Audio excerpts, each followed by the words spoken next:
Sinira ng mga taga-nayon ang greenhouse ko.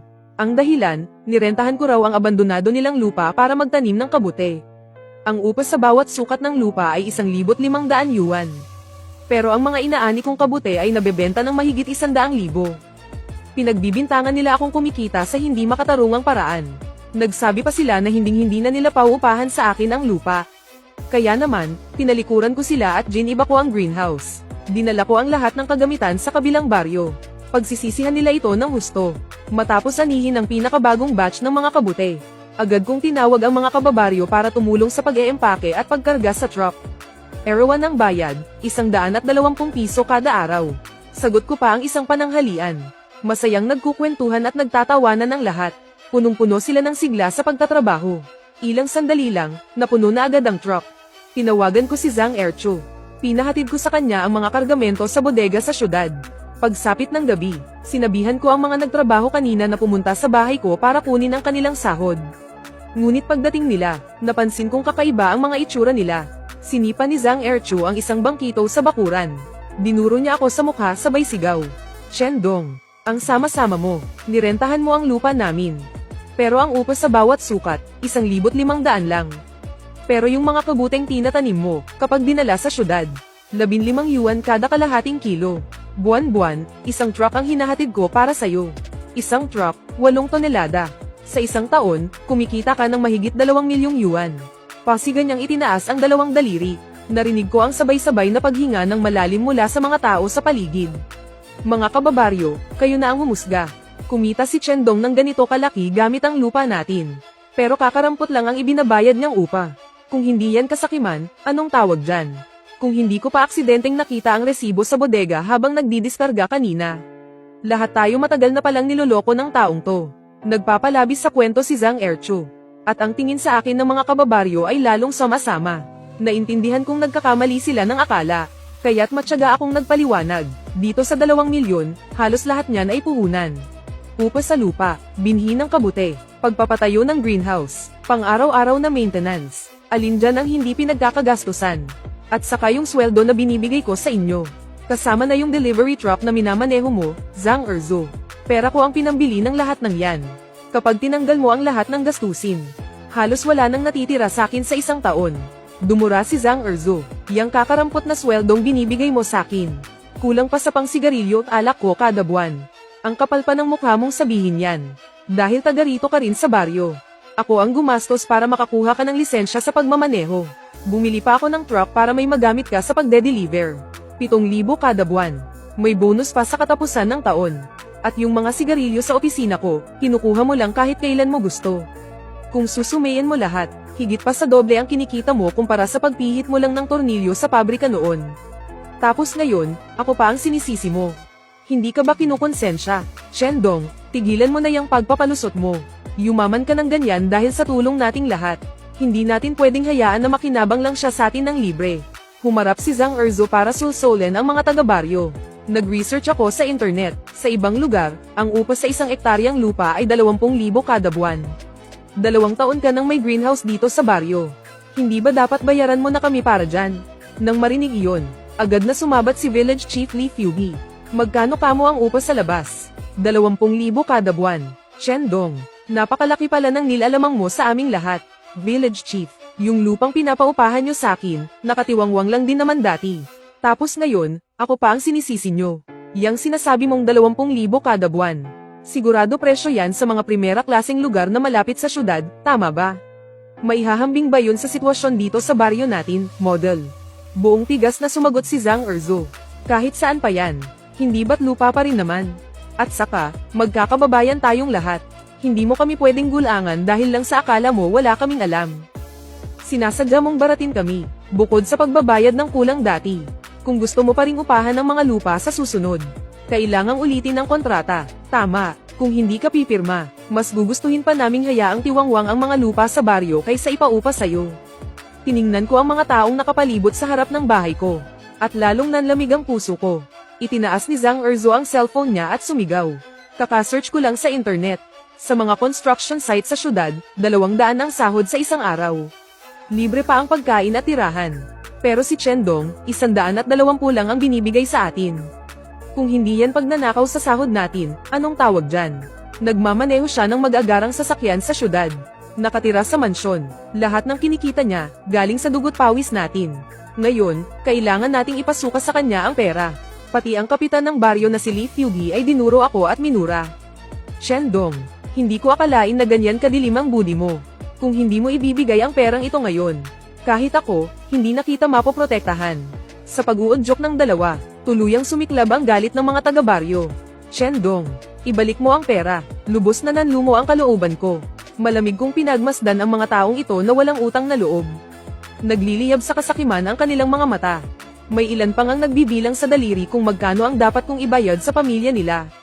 Na para bang gusto pa nilang kumuha ng kopiraso ng laman mula sa akin. Wala na akong ganang magpaliwanag pa. Matigas akong tumanggi. Lahat ng kondisyon at halaga ay nakasulat ng malinaw sa kontrata. Kayo mismo ang pumirma niyan. 3 taon ang nasa kontrata. Balak nyo bang sirain yun? Dumura si Zhang Erzo sa lupa. Sige, malinaw na minamaliit niya tayo dahil sa tingin niya, wala tayong pinag-aralan. Labanan natin siya. Hinding-hindi natin patatahimikin ang demonyong to. Dumampot siya ng pamalo at itinutok sa akin para magbanta. Bibigyan kita ng huling pagkakataon. Bayaran mo lang sa lahat ang kulang sa upas sa lupa at ang mga kinaltas mong sahod. Ituturing naming walang nangyari. Pero kung hindi ka magbabayad, pangungunahan ko ang mga tao na wasakin ang greenhouse mo. Sa galit, napasigaw ako. Sino mang magtangkang gumalaw ng mga gamit ko ngayon, tatawag ako ng pulis. Pinaglalaban lang namin ang karapatan namin. Kahit dumating pa ang mga pulis, ikaw na masama ang budi ang una nilang huhulihin. Kapitan, di ba't sinabi nyo na dahil sa mushroom greenhouse ko, ang ating baryo ay may pag-asang mapili bilang advanced village ng probinsya sa susunod na taon? Ayaw nyo na ba sa karangalang yun? Nang mabanggit ang karangalan, natigilan nga si Kapitan Li Fugi. Bakas sa mukha niya ang pag-aalinlangan. Agad siyang pinigilan ni Zhang Erzo. Kapitan, gaya ng napag-usapan natin, magtulungan tayong paalisin si Shendong. Ako na ang papalit sa greenhouse. Pagdating ng panahon, bibigyan kita ng parte. Hindi lang iyon makakaabala sa pagpili. Bibigyan pa kita ng dibidendo taon-taon. Tinitiyak kong makukuha mo ang parehong yaman at dangal. Nagningning ang mga mata ni Kapitan Li Fugi. Lumingon siya sa akin. Nagkunwaring payapa at bumantong hininga. Shendong, sa totoo lang, ikaw ang may mali rito. Galit ang mga tao. Wala na akong magagawa, dahil sa suporta ng kapitan. Si Zhang Erzo ang unang sumugod sa loob ng mushroom greenhouse. Winasiwas niya ang pamalo at nagwalang pinaghahampas ng lahat. Sumunod din agad ang mga taga-baryo. Ginamit ang mga karit para punitin ang mga pantakip. Ginamit ang mga asarol para hukayin ang lupang may mga kabute. Tinapaktapakan hanggang maduraj ang mga bagong tubo na kabute. Pinapanood kong masira ang lahat ng pinaghirapan ko. Halos hindi na ako makahinga sa sakit ng dibdib ko. Nang mga oras na iyon, may narinig akong busina ng sasakyan sa tabi. Dumating pala ang asawa kong si Liu Fang, kasama ang anak naming si Xiao Kai. Mahal, okay ka lang ba? Umiling lang ako, at mabilis kong ikinwento ang nangyari.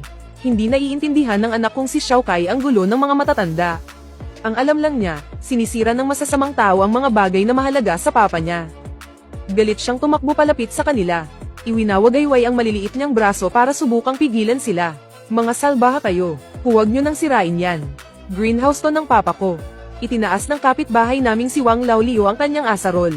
At buong lakas na inihampas sa mga bagong sibol na kabute sa lupa. Inilahad ni Xiao Kai ang kamay niya para pumihil. Hindi pa man nagpoproseso ang isip ko.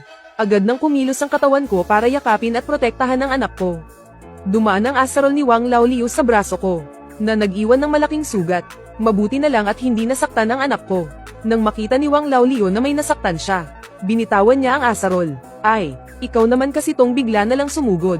Wala akong kasalanan. Natakot ang asawa kong si Liu Fang. Tumakbo siya palapit para kunin ang bata. At dinuro si Wang Laolio habang sumisigaw. Wala kang pusong hayop ka. Inutang niyo pa nga sa amin ang pampaaral sa anak mo. Tapos may gana ka pang sumama sa gulong to ni Zhang Erzo. Medyo nakonsensya si Wang Laolio. Hinawakan niya ang kanyang ilong. Anong sa inyong pera? Akin naman talaga yon. Ate, yumaman yang asawa mo dahil sa pagsasamantala sa ating mga taga-nayon. Yang gintong hakaw mo, gintong kwintas mo, malamang galing din yan sa dugot pawis ng mga kababayan natin. Puro kakalokohan. Sa sobrang galit ng asawa ko, gusto na niyang sugurin at sabunutan si Zhang Erzo. Pero pinigilan ko siya. Hayaan mo na, terror na. Tutal, ang tingin naman nila sa perang kinikita ko ay marumi. Hindi ko na itutuloy itong mushroom farm. Pero lahat ng ito, pinaghirapan mo. Sigurado ka bang bibitawan mo na lang to? Syempre nanghihinayang ako, para lang may tayo yung farm na yan. Wala akong tigil sa pagtatrabaho, umaga man o gabi. Ang dami kong sinayang na oras at pera. Pero sobra na sila, sino ba naman ang makakatiis sa ganito? Hayaan mo na, uwi na tayo. Mula sa likuran, narinig ko ang mayabang na boses ni Zhang Erzu.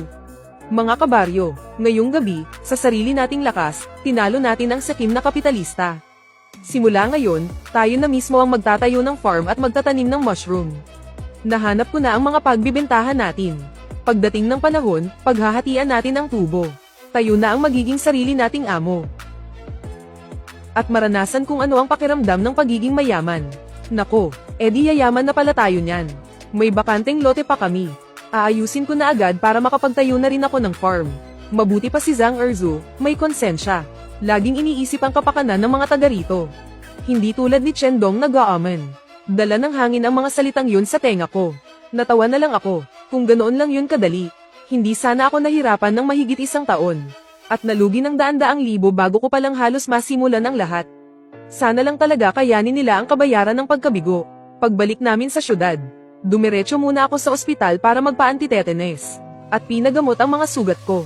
Pagkatapos, pumunta ako sa lugar kung saan nag-aabang ng trabaho ang mga manggagawa. Isang bagsakan kong kinuha lahat ng naghahanap ng trabaho doon. At nagrenta rin ako ng 4 hanggang 5 malalaking truck mula sa isang kumpanya. May isang manggagawang nagtatakang nagtanong, "Boss, mukhang papasok tayo sa baryo sa daan na to. Anong trabaho natin ngayon?" Bahagya akong napangiti, give-a ng greenhouse, magpala ng lupa, dahil gusto akong paalisin ng mga walang utang na loob na to. Hinding-hindi ko iiwan sa kanila ang greenhouse na pinaghirapan kong itayo. Habang madilim pa, isinama ko ang mga tauhan ko at giniba namin ang buong greenhouse. Mga kagamitan, pataba, mga binhi ng kabute, lahat inimpake at dinala namin paalis. Mabilis ang trabaho kapag maraming tao. Pagsikat pa lang ng araw. Tapos nang give-a ng mga greenhouse sa halos kalahating ektaryang lupain. Akala ko makakaalis ako ng tahimik. Pero pagdating ko pa lang sa bungad ng baryo, nakita kong may malaking grupo ng mga tao na nakaharang sa gitna ng daan. Ang mga namumuna ay walang iba kundi si Kapitan Li Fugi at si Zhang Erzu. Chen Dong, anong ginagawa mo rito? Nagdala ka pa talaga ng mga tao para give-a ng mga greenhouse. Ako ang gumastos sa pagpapatayo ng mga greenhouse na to. Kung gusto kong give-a, gigibain ko. Wala kang pakialam. Hindi pwede. Hindi mo pwedeng dalhin ang mga gamit na yan. Giniba mo ang mga greenhouse. Paano na ang baryo? Paki ko dyan. Huwag nating hayaang mailabas ni Chen Dong ang mga gamit sa baryo. Ang mga gamit na yan, dati nasa lupa natin. Kaya sa baryo natin yan. Mga kababaryo, sugod, bawiin natin ang mga gamit natin. Ang mga taong ito ay parang mga gutom na lobo na nakaamoy ng karne. Sabay-sabay silang dumumog. Agad akong tumawag ng pulis. Tigil, pag nanakaw yung ginagawa ninyo, tumawag na ako ng pulis. Kapag hindi pa kayo tumigil, huwag niyo akong sisisihin kung wala akong aitatirang awa. Nang marinig ang tawag sa pulis, may ilang residente ang nagatubili. Pero mas marami ang nanlilisik ang mga mata, na para bang mortal ko silang kaaway. Chen Dong, ikaw na pusong itim at walang kaluluwa. Ang kapal ng mukha mong tumawag pa ng pulis. Sinamantala mo ang dilim para magdala ng mga tao at pasikretong baklasin ang mga greenhouse ng baryo. Ikaw ang lumalabag sa batas. Pagdating ng mga pulis, ikaw ang una nilang huhulihin. Mabilis na dumating ang mga pulis. Agad silang sinalubong ng kapitan na si Li Fugi. Officer, sakto ang dating ninyo. May isang grupo ng magnanakaw na pumasok dito sa baryo namin. Kayo na po ang bahala sa amin. Sino ang tumawag ng pulis? Humakbang ako sa harap. Anong nangyayari? Ipinaliwanag ko ang lahat ng nangyari. Biglang nagbago ang tingin ng pulis sa kapitan. Pagsasama-sama para gumawa ng gulo. At may kaso pa kayong pagnanakaw. Mukhang ayaw mo na sa pwesto mo bilang kapitan, ano? Officer, anong ibig niyong sabihin? Malinaw na si Chen Dong ang nagdala ng mga tao dito para magnakaw sa kalagitnaan ng gabi. Bakit kung anong sabihin niya, yun na lang agad ang pinaniniwalaan niyo? Baka naman may natanggap na kayong lagay, ano? Natawa na lang sa inis ang pulis. Sinasabi mong sa baryo niyo ang mga greenhouse na ito. Anong ebidensya mo? Biglang natigilan si Zhang Erzu. Tumingin sa akin ang pulis. Ikaw naman. Inilabas ko ang mga dokumentong inihanda ko na. Kontrata sa pag-upa, lisensya sa produksyon at pagnenegosyo, business license, kasama ang mga resibo sa pagbili ng binhi ng kabute at mga materyales para sa greenhouse. Nakita mo na, kumpleto ang papeles niya. Ikaw, wala kang maipakita. Puro kasalita, paano mo nasabing sayo ang mga yan? Umalis kayo sa daan, kundi aarestuhin ko kayo sa panggugulo. Galit na galit akong tinitigan ni Zhang Erzu. Ayaw niyang tumabi, maghintay ka, kahit wala yang mga gamit mo. Kaya ko pa rin itayo ang mga greenhouse sa baryo. At gagawin ko tong mas maganda pa sa ginawa mo. Darating ang araw na pagsisisihan mo to. Sige, hihintayin ko. Habang pauwi kami, nagtanong sa akin ang construction worker na katabi ko. Boss, ano na pong gagawin sa mga gamit na to? Maghahanap pa po ba tayo ng ibang lugar para pagtayuan ng greenhouse para sa mga kabute? Nakita niyang nag-aalangan ako, kaya maingat siyang nagsalita. Kung pwede po, bakit hindi niyo subukang tingnan ang baryo namin? Natahimik ako sandali, tumango ako. Sige, pupuntahan ko para tingnan. Pero magkakalinawan muna tayo. Nakita mo naman ang nangyari kanina. Hindi siguradong pipiliin ko ang baryo ninyo. Kahit napiliin ko pa, magiging mahigpit ang mga kondisyon. Ayos lang po, malaking bagay na po na magkaroon kami ng ganitong pagkakataon. Kahit hindi man po matuloy sa huli. Kasalanan na po yun ng baryo namin kung bakit hindi kami umasenso. Gumugol ako ng 2 araw. At ininspeksyon kong mabuti ang Qingye Village. Sa huli, nagpasya akong dito itayo ang bagong greenhouse ng mga kabute. Nabalitaan ng kapitan ng Qingye Village na si Zhao Yutian na gusto kong umupa ng lupa para magtayo ng greenhouse. Para mapaunlad ang ekonomiya ng baryo. Sa sobrang tuwa, halos maiyak na siya. Ikinwento ko sa kanya lahat ng nangyari noon. Ang upa sa bawat sukat ng lupa ay 1,500. Ang mga kabuteng itatanim, kaya kung ibenta ng 100,000. Hindi nyo naman siguro iisipin na masyado akong sakim, di ba? Ano ka ba naman? Kahit 1,000,000 pa ang kitain mo dyan. Galing nyo po talaga yan. Kami pong mga taga-nayon ay walang gaanong pinag-aralan. Magandang bagay po na nandito kayo para tulungan kaming kumita. Kulang pa nga po ang pasasalamat namin sa inyo. Hinding-hindi po kami gagawa ng bagay na walang utang na loob. Nakahinga ako ng maluwag. Sinimulan ko ng ayusin ang pagpapatayo ng bagong greenhouse. Dahil may karanasan na ako. At marami na ring nakahandang materyales. Mabilis na naitayo ang greenhouse. Sa bagong pwesto. At sa tulong ng masusing pag-aalaga ng mga taga-nayon. Naging maganda ang tubo ng unang ani ng mga kabute. Nang oras na ng anihan, lahat ay dumating para tumulong. Ang anak ng hepe ng nayon na si Zhao Yutian, si Zhao Taishan, ay kumuha pa ng lisensya sa pagmamaneho ng truck. Sabi niya, para raw libre niya akong matulungang mag-deliver ng mga produkto sa hinaharap. Noong unang beses mag-deliver ni Zhao Taishan, hindi niya kabisado ang daan. Kaya sinamahan ko siya papunta sa syudad. Pagdating namin sa bodega, nakakita kami ng isang electric three-wheeler na paikot-ikot sa tapat ng gate. Ang nagmamaneho ay walang iba kundi si Zhang Erzu. Iyon pala, pagkaalis namin. Nagsanib puwersa sina Zhang Erzu at ang hepe ng nayon na si Li Fugwei para magtayo ng bagong greenhouse. Pero puro lang sila teorya at walang aktwal na kaalaman. Kakaunti lang at kalat-kalat ang tubo ng unang ani nila ng kabute. At napakapangit ng kalidad, hindi nila maibenta ang kanilang produkto. Kaya napilitan si Zhang Erzu na magpaikot-ikot malapit sa bodega ko. Naghahanap ng pagkakataong makapasok, biglang may pumasok na ideya sa isip ko. Binulungan ko ang tagapamahala ng bodega, si Old Yu. Napapasukin niya si Zhang Erzu. Oh, magbebenta ka ng kabute, no? Patanjin nga ng kalidad. Agad namang binuksan ni Zhang Erzu ang kahon. At lumabas ang mga naninilaw at kulubat na kabute. Nasa likod ako ng planta at halos matawa na ako ng malakas. Si Old Yu naman ay ilang segundo ring nagpigil ng tawa bago umayos. Uy, maganda ang kalidad, ah. Talaga po, kasi yung mga kabute ni Chendong dati, mapuputi at malalambot. Akala ko, yung mga ganoon lang ang mabibenta. Hindi. Yung mga ganyang matataba at malambot, puro pataba lang ang gamit para mapabilis ang paglaki. Masama sa katawan kapag marami ang knock-in. Ngayon, ang hinahanap ng lahat ay yung purong natural. Yung ganitong kalidad ng kabute mo, mas patok sa merkado. Mas maibebenta sa magandang presyo. Kapatid na Zhang, hindi ko akalain na sa unang beses mo palang magtanim ng kabute, ganito ka nakagaling. Sa sobrang papuri, lumaki ang ulo ni Zhang Erzu. Naniwala siya ng tuluyan. Nagpatuloy sa pambubble si Lao Yu. Ang kalidad ng produkto mo. Sa malalaking syudad, aabot ng 20 piso kada kilo yan. At laging kulang pa ang supply. Nagningning ang mga mata ni Zhang Erzu. Hahaha, produksyon pa lang yan ng 2 greenhouse. Pagbalik ko, magpapalawak agad ako. Tinitiyak kong double ang produksyon sa susunod na quarter. Masayang masaya siyang umalis. Lumapit sa akin si Lao Yu.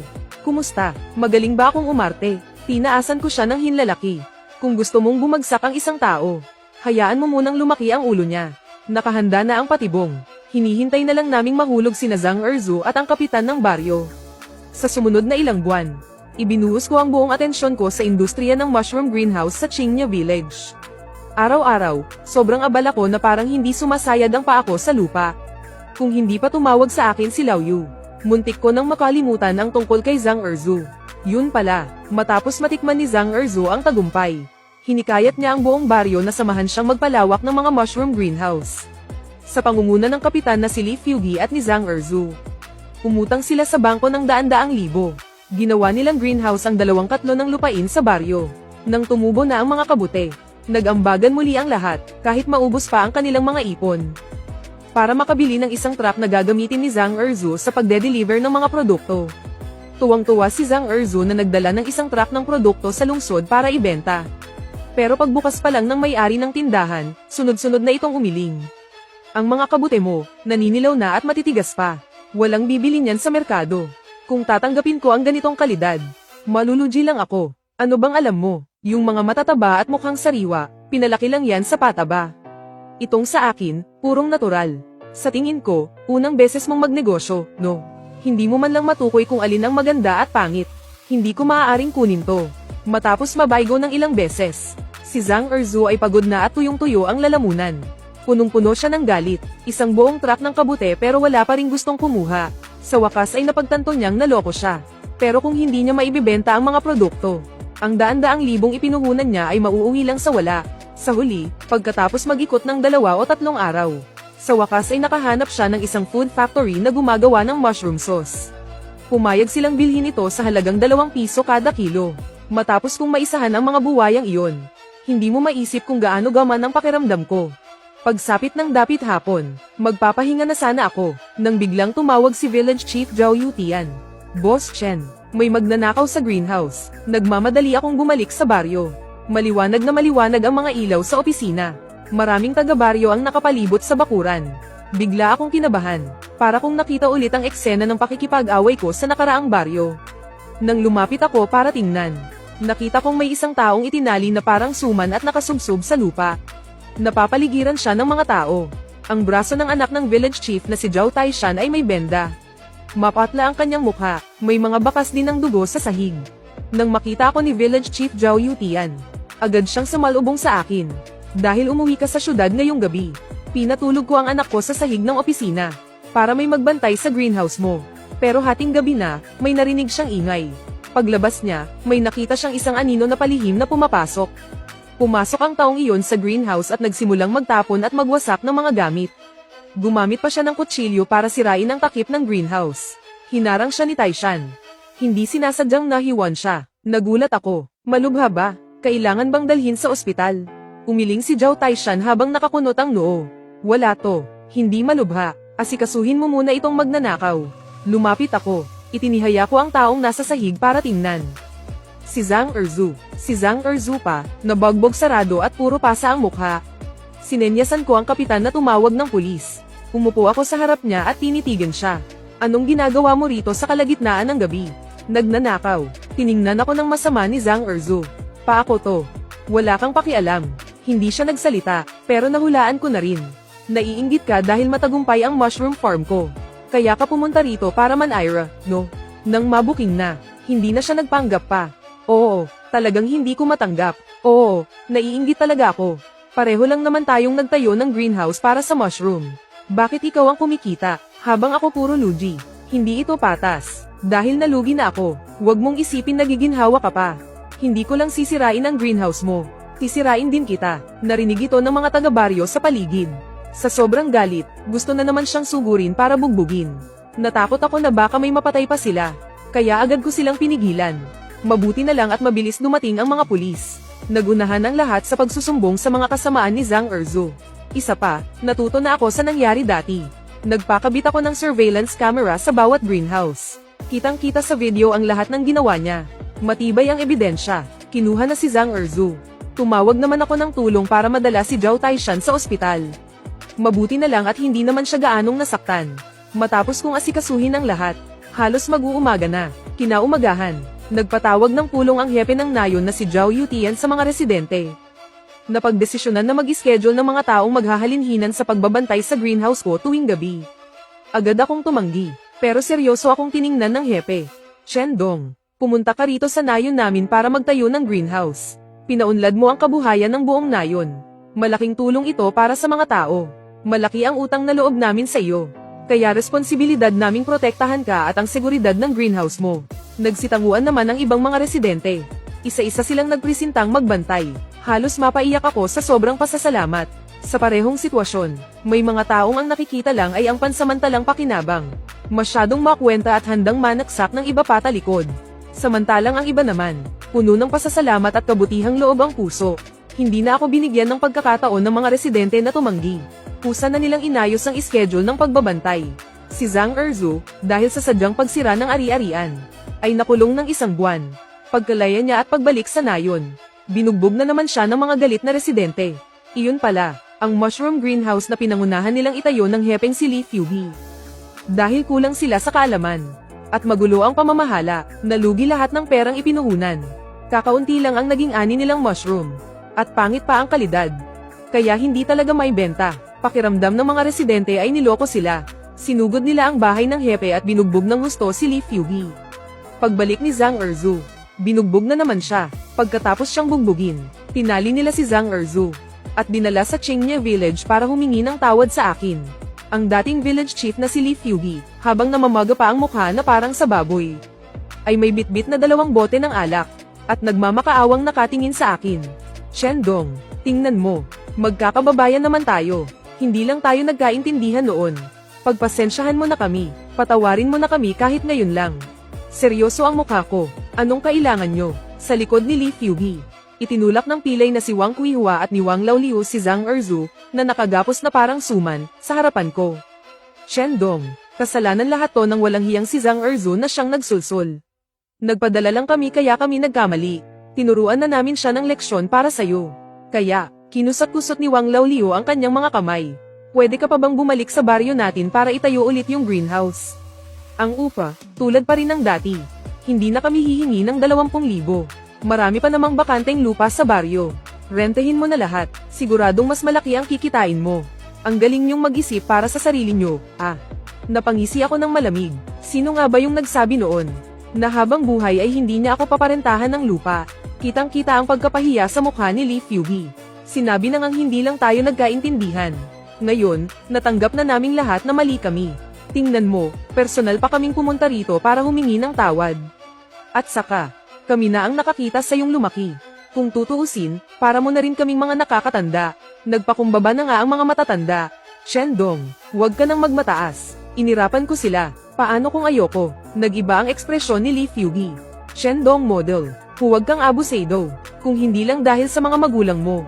Akala mo ba kung sino ka na dahil lang may pera ka? Ngayon din, kailangan mong sumama sa amin pabalik. Rerentahan ulit ang lupa. Itatayo ulit ang mga greenhouse. Tama, pati sina Wang Kuihua at Wang Laoliu ay lumabas na rin. At kailangan mong i-hire lahat ng taga-nayon para magtrabaho sa mga greenhouse. 8,000 kada buwan. At may SSS. Kung hindi, isusumbong ka namin sa DOL. Napatawa na lang ako sa galit. Saan sila kumukuha ng kapal ng mukha para sabihin ang ganyang mga hiling ng buong loob? Bago pa man ako makapagsalita, may umalingaw-ngaw na malakas at galit na sigaw mula sa labas. Tingnan ko kung sinong maglalakas loob. Si Zhao Yutian, ang kapitan ng Qingye Village, kasama ang isang grupo ng mga taga-nayon. May dalang mga pamalo, mga asarol, at sumugod sa loob ng opisina, itinulak palabas ang mga taga-orihinal na nayon. Pinalibutan ako para protektahan. Nasa pinakaharap si Zhao Yutian, hawak-hawak ang kanyang pingga. Napakalakas ng kanyang dating. Kayong mga buktot na walang utang na loob. Inapi ninyo si Boss Chen noon. Ngayon, dumaan muna kayo sa pinggan na hawak ko.